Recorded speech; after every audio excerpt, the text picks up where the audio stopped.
ప్రస్తుత ముఖ్యమంత్రి వైఎస్ జగన్మోహన్ రెడ్డి, మాజీ ముఖ్యమంత్రి చంద్రబాబు నాయుడు ఇద్దరు నరేంద్ర మోదీకి తొత్తులుగా వ్యవహరిస్తున్నారని రాష్ట్ర కాంగ్రెస్ పార్టీ అధ్యక్షురాలు వైఎస్ షర్మిలారెడ్డి అన్నారు. శ్రీకాళహస్తిలో ఆదివారం ఏపీ న్యాయయాత్ర పేరుతో బహిరంగ సభ నిర్వహించారు. ఈ సందర్భంగా ఆమె మాట్లాడుతూ ఆంధ్ర రాష్ట్రానికి జగన్ రెడ్డి గాని చంద్రబాబు నాయుడు గాని చేసింది ఏమీ లేదని, ఇద్దరు ముఖ్యమంత్రిగా ఉన్న నరేంద్ర మోదీకి ఊడిగాన్ చేశారని చెప్పారు. రాష్ట్రంలో ప్రజలు ఇబ్బందులు పడుతున్నారని, వైఎస్ఆర్ రాజన్న పాలన రావాలంటే మీ రాజన్న బిడ్డ తనను బలపరచాలని కోరారు.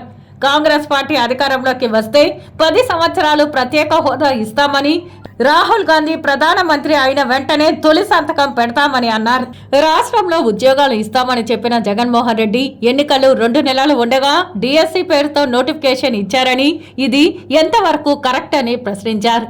రాష్ట్రంలో కాంగ్రెస్ పార్టీ అధికారంలోకి వస్తే అవ్వాతాతలకు పెన్షన్ 4,000 రూపాయలు అందిస్తామని, వికలాంగులకు 6,000 రూపాయలు పెన్షన్ ఇస్తామని, మహిళలకు సంవత్సరానికి 1,00,000 రూపాయలు ఆ కుటుంబానికి అందజేస్తామని, ముఖ్యంగా కాంగ్రెస్ పార్టీ ఆంధ్ర రాష్ట్రంలో రాగానే నిరుద్యోగులకు వెంటనే ఉద్యోగాలు ఇస్తామని, మొదటి సంతకమే ఉద్యోగ కల్పనకు పెడతామని అన్నారు.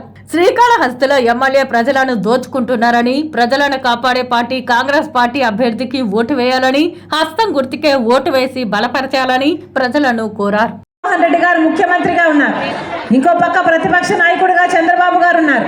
ప్రజల కోసం ఏం చేశారు? మనకు ప్రత్యేక హోదా రావాల్సింది.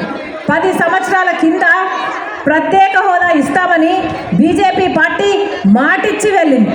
మోడీ గారే స్వయంగా మాటిచ్చి వెళ్ళారు. మరి చంద్రబాబు గారు మొదటి 5 సంవత్సరాలు ముఖ్యమంత్రిగా ఉన్నారు, ఇప్పుడు 5 సంవత్సరాలు జగన్మోహన్ రెడ్డి గారు ముఖ్యమంత్రిగా ఉన్నారు. ఇద్దరిలో ఏ ఒక్కరైనా ఒక్కసారైనా ఒక్క నిజమైన ఉద్యమమైనా చేశారా ప్రత్యేక హోదా కోసం?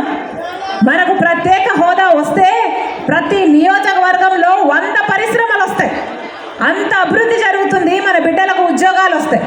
ఇద్దరు, ఒక పక్క పాలక పక్షం, ఒక పక్క ప్రతిపక్షం. చంద్రబాబు గారు, జగన్మోహన్ రెడ్డి గారు ఇద్దరు బీజేపీకి బానిసలుగా మారారు.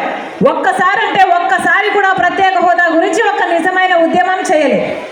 ఫలితం బీజేపీ పార్టీ మనల్ని మోసం చేసింది. ఇద్దరు బానిసలుగా మారడంతో మనకు ప్రత్యేక హోదా రాలేదు.